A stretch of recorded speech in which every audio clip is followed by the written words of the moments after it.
So welcome to Hummus and Tech, helping Olim navigate the Israeli high-tech industry. We are Maggie and Kevin, and we have the pleasure to have with us today Jonathan Kahn. Hi, that's Jonathan. me. Hey, Hi. what's up? It's all good. Yeah.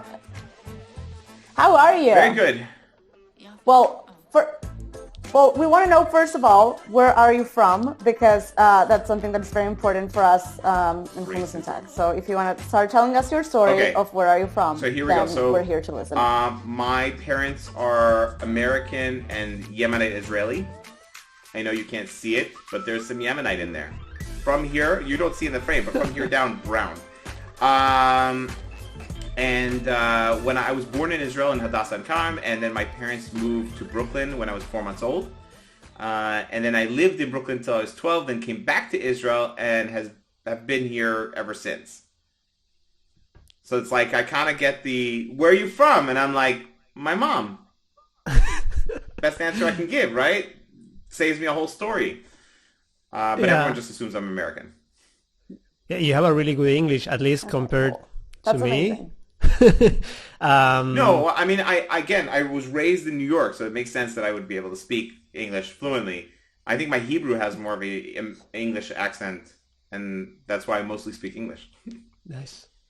Yeah, well, that's good. And I actually had the pleasure to work with Jonathan. So I have so many questions because I know that you're a great professional, and we're very thankful that you accepted to be with us excited. Today. Yeah. So tell us, what are you doing now? Wow. Should I tell you what I've done before, or should I tell you just jump right into what I do now? Because I'll tell you the thing is this. The problem is trying to explain what I do. There's no title for what I do. And you can see that from even the time when we used to work together. Okay. We used to work at Wix together, and at Wix, I had a made-up title. It was marketing hacker, which is completely made up. My position was made up, my title was made up, and what I did, I think most of the people in the company generally thought, what the hell does that guy get paid for?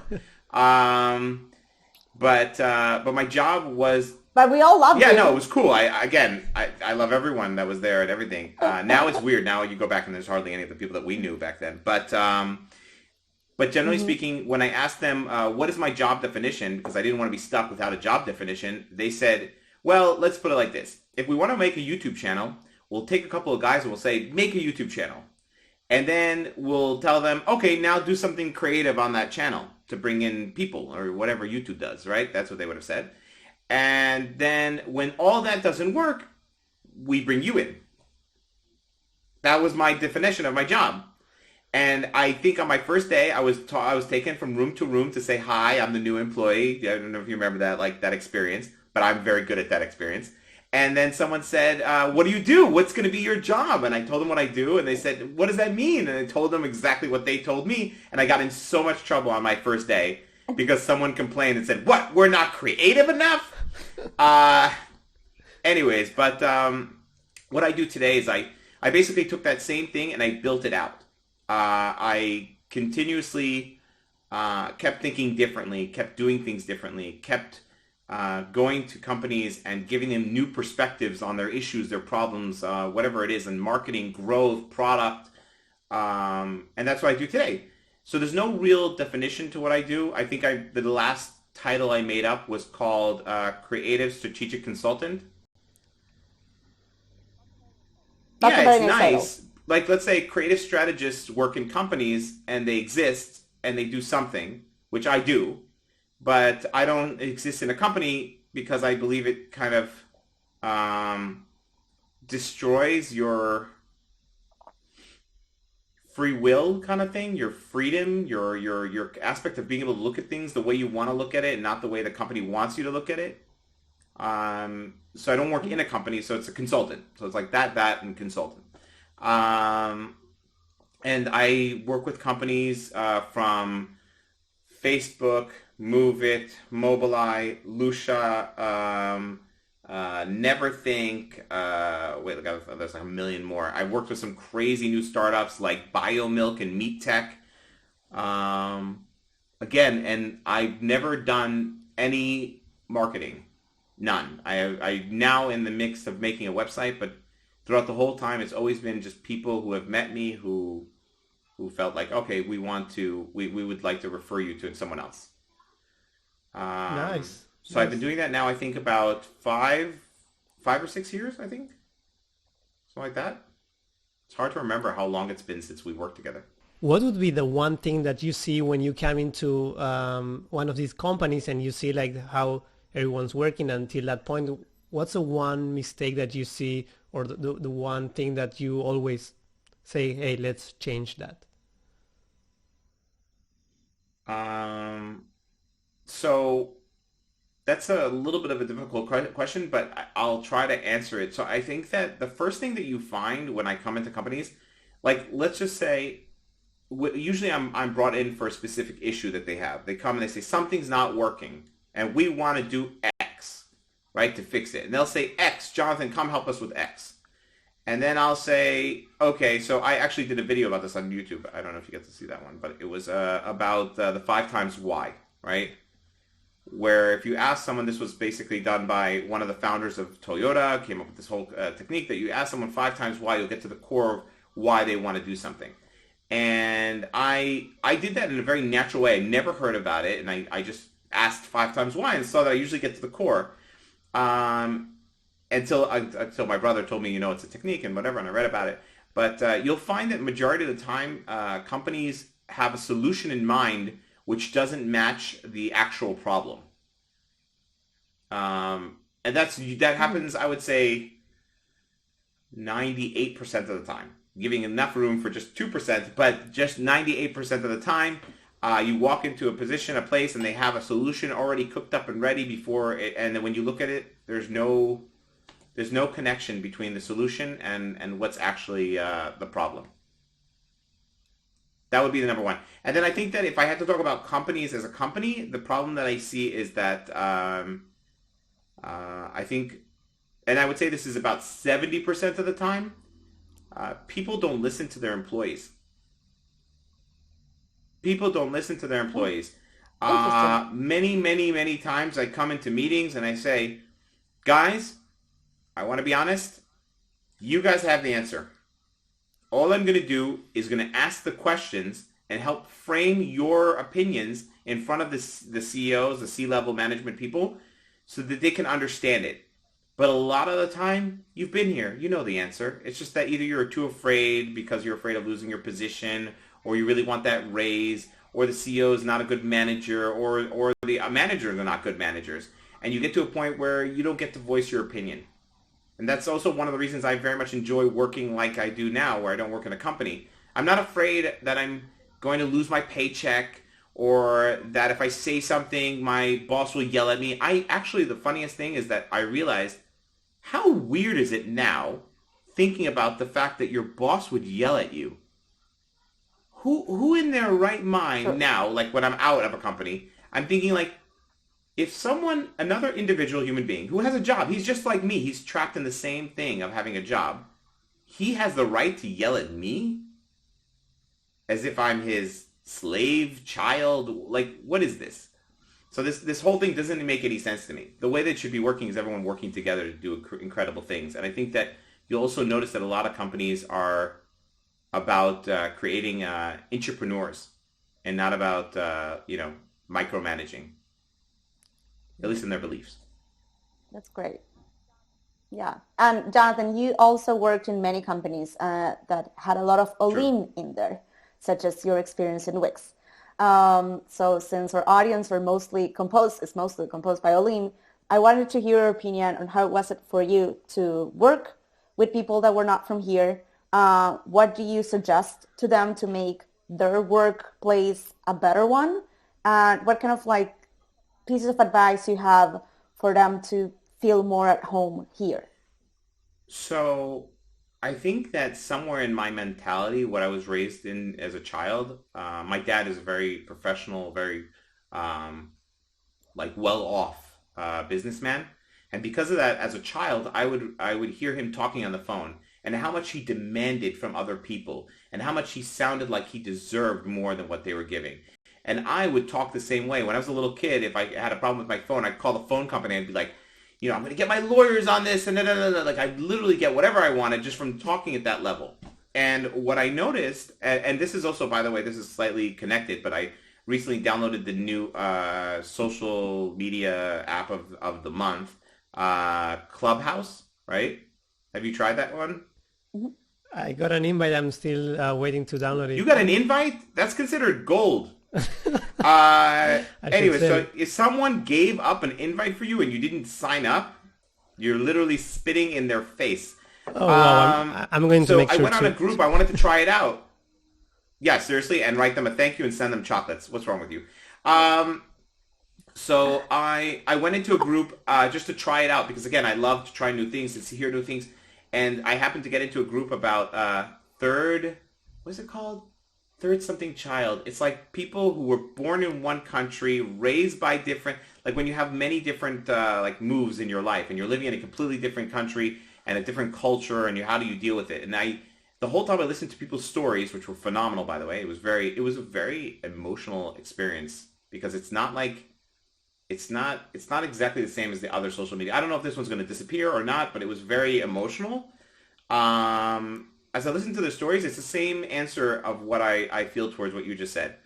I don't let people make me feel like I'm less because I'm from a different country. I don't associate myself in some way with America or Israel. I consider myself an individual. I don't really care what they think I'm from. The funny thing is that most of the time I go into meetings and I don't say anything, and people think that everything I'm saying is in dollars. So sometimes that makes me more money than usual.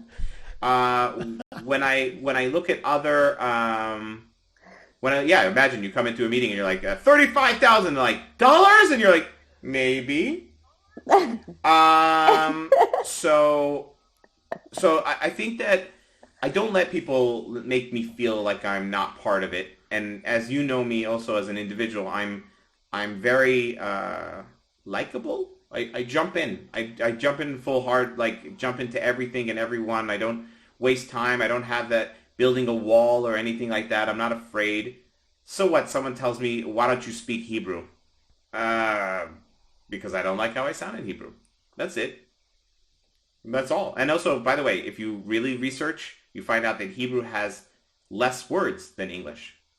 And what does that mean? What does that actually translate to? It actually translates to the fact that Israelis are short-tempered because they have a lot of emotions that they can't express because they don't have the right words to do so. Isn't that interesting? There's actually a full research based on this thing about the fact that they don't have enough words to express what they're feeling, so they end up looking very tense and annoyed and pissed and stressed all the time because they can't express themselves. Forget the fact that the average Israeli man is not meant to express his emotions, but he doesn't even have the words to do so. So I think that you gotta kind of, if I'm talking about other people, for me again, it was very, it didn't really make a difference to me. I was very cool with being, I don't care, doesn't make a difference. But for other people, the more people kind of fight it, or the more you go to a new country and you don't accept that this is the culture and this is stuff and you kind of like fight it, one, you look horrible to the rest of the people there. They all look at you and go like, why are they like, oh, look at this one coming and deciding that, oh, our ways are not good enough for her, or that's not going to help. And also it just doesn't help you. Just get into it. Cut a line. Push someone in the supermarket. Go to Tiftam and order bacon and have someone yell at you for no reason. Do the Israeli thing. Yeah, be one. Don't waste time. Nice one. Okay. Great advice. On the other side, you also have your own podcast with, I don't know, like 100 episodes or even more. So I think we kind of phased out. I think we're at the point where we're stopped with our podcast, to be honest. Mostly because my co-host is going and doing other things, and also I've always had like a middle ground between where the podcast is and what I really want to do. I mean, I love marketing, don't get me wrong. I love it. I love hearing about the techniques and the stuff, but for me it's always the frame of mind that makes the difference, not the tool, because the tool always changes. It's baloney. Turning around and saying, oh, I'm going to learn, right now I want to know the tips and tricks for Facebook right this second. Great. In 2 weeks from now, the tips and tricks are going to be meaningless, right? And if they're basic enough that they aren't meaningless, then you can find them online already. No, I was just going to say, there are incredible interviews with people who I think really just gave insanely good advice.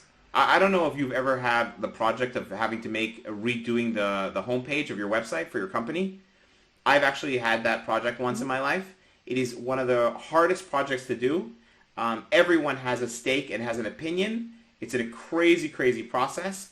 C-level people come up to me and go, that doesn't disappear, right? Mm-hmm. And you're like, I want my job. Yeah, it stays forever. It's not how you're supposed to make decisions. And we had this incredible interview with Yoav Weiner, if I remember correctly. Where he was in charge of growth at Yotpo. I don't know what he's doing right now, but and he really blew my mind with the strategy in which how to deal with this office politics, how to deal with how people are so scared of ownership that if you just say to them, I like your idea, you take half the ownership of this project, the failure and success on you also, I'll do whatever you say. And then people run. I thought that was incredible. For anyone trying to get into marketing, into the Israeli high-tech industry, but in marketing, or they want to switch into marketing, there's really a lot of value in listening to Strike Gold because of these interviews. It really helps you also to think like a marketer. If you're going to an interview and you need to have a discussion with the one who is interviewing you, the hiring manager, it's really cool to be able to use these words to understand how a marketer thinks. So I would really recommend if you want to study to get into a marketing job without prior marketing experience, you should go and listen to a few of Jonathan's episodes in Strike Gold. So 2 recommendations for everyone listening to this episode. Thank you. Absolutely. No, there really are incredible people. Incredible stuff there. There is a lot of amazing content, and a lot of those things I still carry. Yeah, I think that's the beauty of it. When you interview someone, you take what you learn from the guest with you. So that's the beauty also of having a podcast. Yeah, by the way, guys, that's just so you understand, everyone, what he's saying is that slowly but surely he's stealing our thoughts. The people who are interviewed, he's taken them. He's becoming stronger as we become weaker. Run! Sorry. No, but that really is, that I'm not going to lie, there's definitely a benefit of doing these things just to be able to tap into the brain and mindset of other people. We even had Magali on the podcast at one point, which was very, very nice. And it's amazing to kind of like hear the different stuff. So leading to what you said.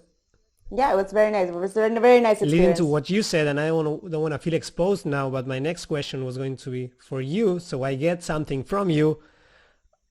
How do you become a creative person? How do you train the creative muscle? This is what I'm extracting from you. This is what I will keep for you with me. I recently, okay, so this is really cool. A lot of the stuff that I've done till today, I do naturally.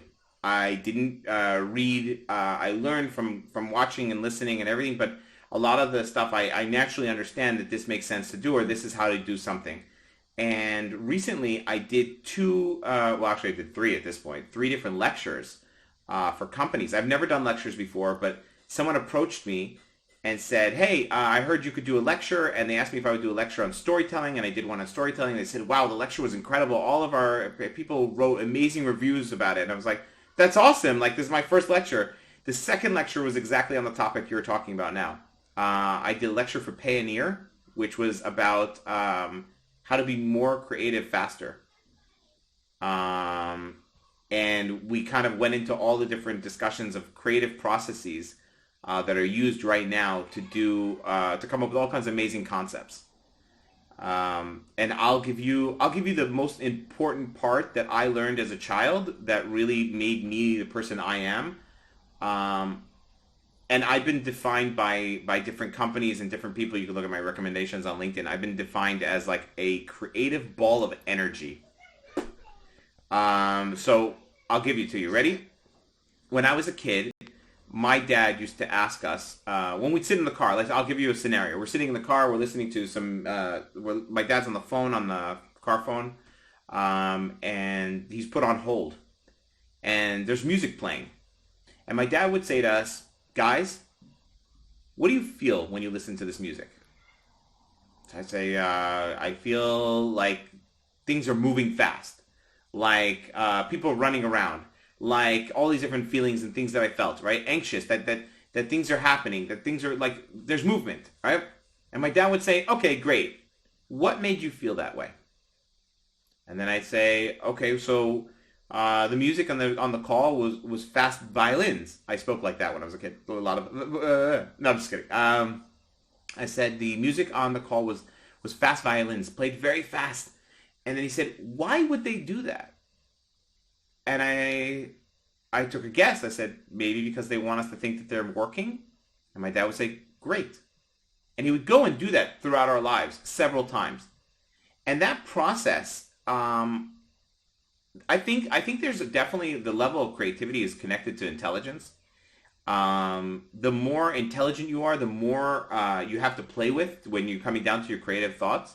I'll even tell you an interesting thing about intelligence after, but what I learned from that, it's not about knowing things, it's about understanding things. Okay? And once you understand things, you understand what the impact is, and once you understand the impact, you can really play around with these things to create new things. Okay? So I think that first you need to understand what's around you, right? Like think about it. Creativity is about creating new things or combining things in a way that weren't done before, right? If you start to recognize the things around you for what they really are, they become more tools or more toys or more pieces that you can connect together to create new things. All you have to do is the next time you're sitting and you're feeling something is ask yourself, what am I feeling right now? Why am I feeling it? And how can I reproduce that? Like, or why is that important for me to feel that? And then you're able to take that and create all kinds of different things that make people feel things and do things that you want them to do, which is kind of the evil side of marketing in some way. But generally, you can get people to do what you want, which is really cool. All using creativity and really understanding what's around you. Does that help? And if you would have to recommend, just for the people that are starting to get into their creative process and stuff, is there any book, any movie, any whatever piece of culture that basically sparks creativity in you every time you read it or you see it? I wouldn't say it sparks creativity. There's a book that I was given. I don't read a lot. I'm dyslexic. And by the way, dyslexia is probably one of the reasons, it's one of my superpower reasons of why I'm more creative than other people. See, and it's not nice to say that in some way, but I am. So I'm just going to be cocky about it. I have a beyond normal memory. I've been tested and I have a beyond normal memory. I can remember my second birthday. I can remember all kinds of crazy things, word for word, things like exactly what I wore, all kinds of weird things like that. And being dyslexic for a long time, I had to trick people into not understanding that I was dyslexic. So I would memorize books that people read in class and then read at home so that my dad would think I was reading, or whatever I was doing. I would always have to find interesting solutions so that people would know that I'm not like everyone else. That made me a fast problem solver. So I ended up having memory and problem solving down pat. And with those two things, if you kind of being a problem solver is taking several different things and putting them together to give you some sort of a new solution. That is in some way where creativity stems. It's about, finding solutions, finding actions or things that you can do to create something new that will allow you to, attaching new ideas. And having this huge amount of memory space in my back of my head means that I get inspired by everything. I mean, everything, every conversation, every movie, every picture, everything that I possibly see, it all goes into the memory bank. But my dad bought me a book. And as I said, dyslexic, I don't really read a lot of books. He bought me a book when I was a kid. Perfect book for dyslexics. It's called, It's Not How Good You Are, It's How Good You Want to Be.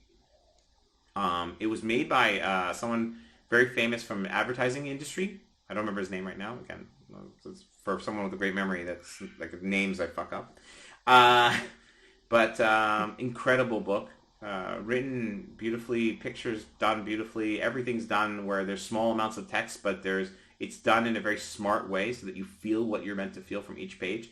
It was one of the books that I think stuck with me throughout all of the time. It also taught me that there's no reason to hide your ideas from people, right? When you're creative, you think that's my value. I'm a creative, and my ideas are my cash. That's what I have to pay with.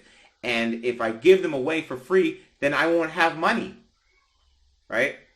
But in that book, they made it very clear. They said, no, ideas are not for you. You just let your ideas out. And if you hold on to an idea, it actually is kind of like poison, because then you can't move past it. You're just stuck on that idea. So I've been giving ideas out to people for years. Like, it's even one of my biggest faults in business-wise is that I can't hold back. I never do a meeting that what's it called?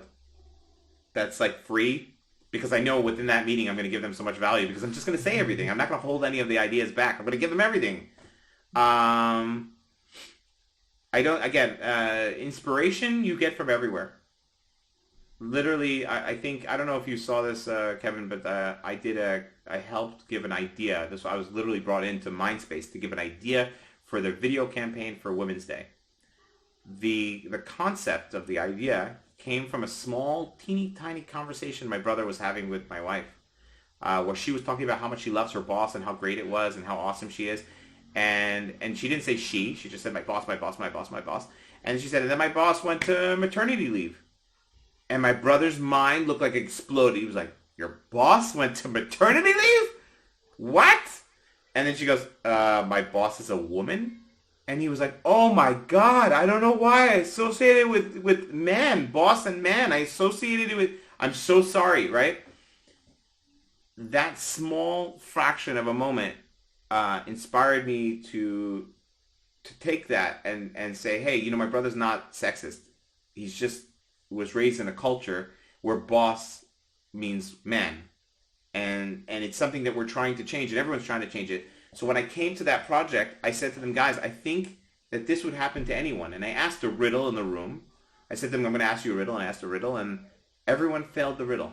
Everyone failed the riddle. They all thought the person in power was not a woman. They thought it was a man. They couldn't imagine it was a woman. And they all felt like crap. And I said, that's what I think we should do with our campaign. But again, remember, a tiny, small, teeny tiny conversation. They had a corner of the house. It wasn't like they in the middle of everyone, just on the side. And that triggered an amazing campaign. Also, by the way, best piece of a tip of advice I can give you about creativity. Don't be afraid to sound stupid. Stupid, in most cases, is just things that the people can't comprehend yet. Right?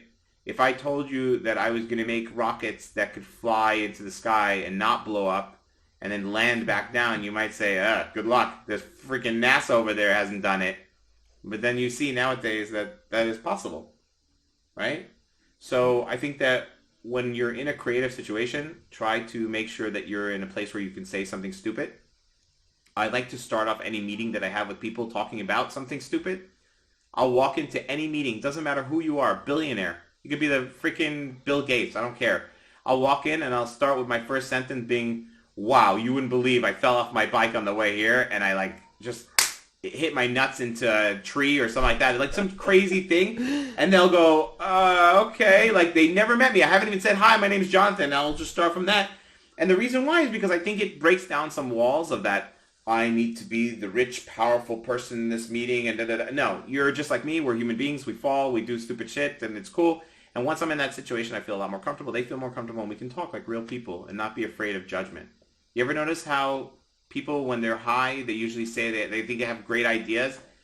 Or they do have great ideas. I'm not going to lie. Sometimes some good ideas came. It's because you break down those barriers. You know what I mean? Yeah. You just break down those barriers of, I have to be this. I have to look like this. I have to stand like this. And now you can just be yourself. That would be another good tip for that. And I also want to say something. And I'm not sure if you were going to get to this or not, Kevin. And I'm not sure how much time we have left. Kevin, I can't see you, so if you're doing like this, then, anyways, I wanted to mention something that was important. As I said, I'm dyslexic, and I mentioned this a little bit before. I cannot read Actually, this is one of those moments where you realize as an adult that your parents are assholes. I was sent 2 years before I moved from America. They sent me to learn English in an incredible school with 8 kids in a class and 2 teachers and one small room and another room so that you could split. And when the kids were good, you know where we got to go? Haagen-Dazs. That's how cool this school was. It was super rich people's school. And they took me and they taught, using the fact that I can memorize things very well, they helped me memorize all the words in English. They broke down the words and they used flashcards, and they flashed cards in front of me to help me learn English. After 2 years, at the age of 12, from 10, I didn't know how to read. At the age of 12, I could read and write in English. What did my parents do? Moved us to Israel. So then when I came to Israel, I got nothing. English doesn't help me at all. Parents are complete assholes. Until today, I even in school and everything, never found a process that they were going to duplicate that with me in any way. And till today, I can't read and write Hebrew. I think me and my daughter, she's in first grade, are the same level in writing in Hebrew. You know what? I'm a little better than her. Yeah, I'm better than her. Just a little bit, though. I won't tell it to her face, but I will tease her about it later. Thinking that you come to a country, new language, new thing, and you can't succeed is baloney. That's also extremely important for your listeners, I think, to hear, is that it's complete and utter baloney. You can have help. I had an amazing friend from Bolivia. She was I consider her a sister. She's still a sister to me. She lives in Mexico right now. And we helped her with whatever we had to do government-wise, any documentation. And when I say we, I just mean I slid it to my wife and said, can you help her? Or my friends at work, I said, hey, guys, come on. It's Leah. Come on, she needs your help. And we got things done like that. But for the most part with work stuff, Israeli companies mostly target the U.S. and Europe and stuff like that. So they're working in English.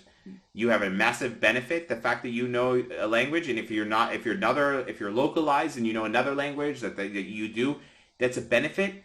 Don't let people make you feel that it's not a benefit.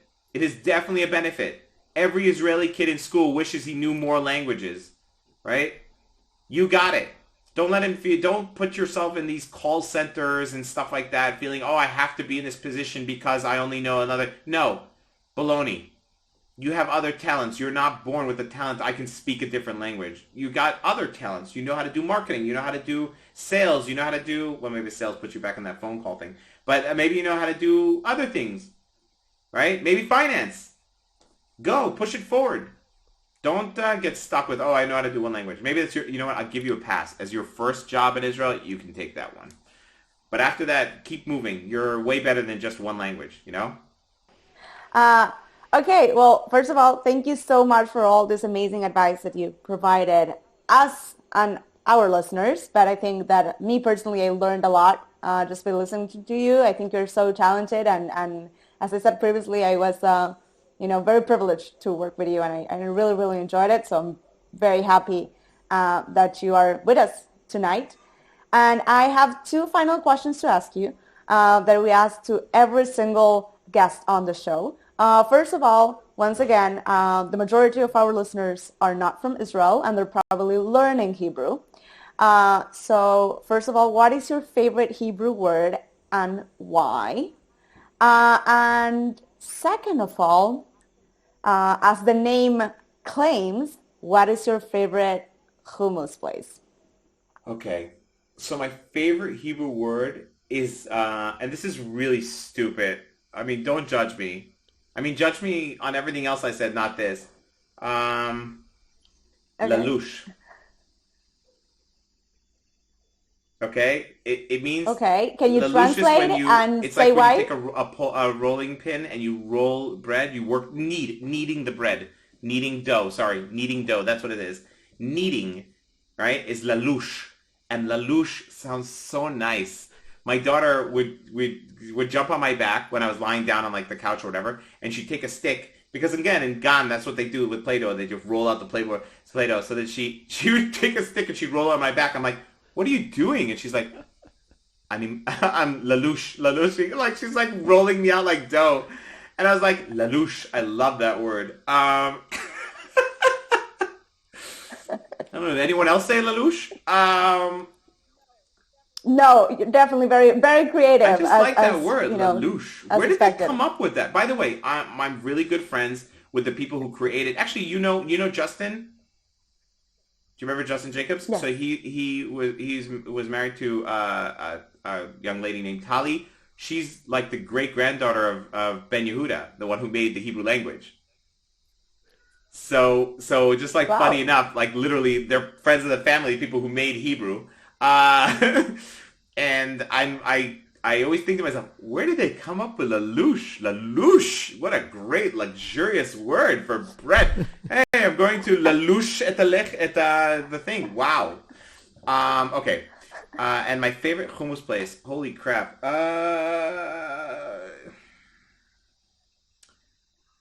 You know when you have like there's what's his name? You know Abu Hassan? So Abu Hassan is fantastic. I love Abu Hassan. But I think that like at some place your hummus place becomes more of like the memories you have there and not as much the flavor of the hummus. Because I've tasted a lot of hummus that people are like, oh, this is amazing. And I'm like, oh, there's no salt in this thing. It's disgusting. I remember like the best hummus place that I like with all the most memories is Hummus Ben Sira in Jerusalem. Now I don't know if you guys know that one though. Okay. It's a No. really, really cute place. So Ben Sira in Jerusalem? Yeah, it's a really cute place. You go in, ask for the hummus with basal, and ask them for like schug, and just drop that whole schug in there. Again, remember for half Yemenite. And you just mix that in there and eat it like, I don't even use a pita or anything. And by the way, I don't know what your beliefs are on eating the onion, but it's a magical experience. And I've even convinced my 9-year-old son to eat it with the hummus. And it's incredible, okay? So don't put down the onion. You're looking there and thinking, wait, why are they putting parts of the food that they haven't made yet? No, it's edible. You just... Okay, cool. Dip right in it. Yeah. Cool. Is that good? Yeah, thank you so much, Jonathan, for coming here, for all the wisdom that you shared with us, for every experience that you told us. We learned a lot from you, and we hope our listeners also learn a lot. And that's it. Thank you everyone for listening. Don't forget to subscribe to our podcast in Apple Podcasts, in Spotify. Give us a 5-star review. Follow us on Instagram and all the things. Do them. And really go and check. There's no free hummus with this? I don't get free hummus with this interview? Actually, there better be there hummus is. on the way, right? There's hummus on the You're course. wanting me hummus now? Yeah, actually, there is. That's why we need... Actually, there Great, is. that's all. I just want to make sure because I heard tech, and as I mentioned, the setup here is complete tech. I got a mic, I got cables coming out of my computer, but no hummus, no hummus. Hummus is on the way. Don't worry. Well, that's on us. That's on us. Well, once again, thank you so much to everyone listening. Thank you for listening to this episode, and we'll see you next time. And once again, thank you, Jonathan Kahn. You can follow him on social media. He's very active on LinkedIn as well, and he shares a lot of his wisdom and knowledge there as well. So please give him a follow. Bye, everyone. Bye, guys.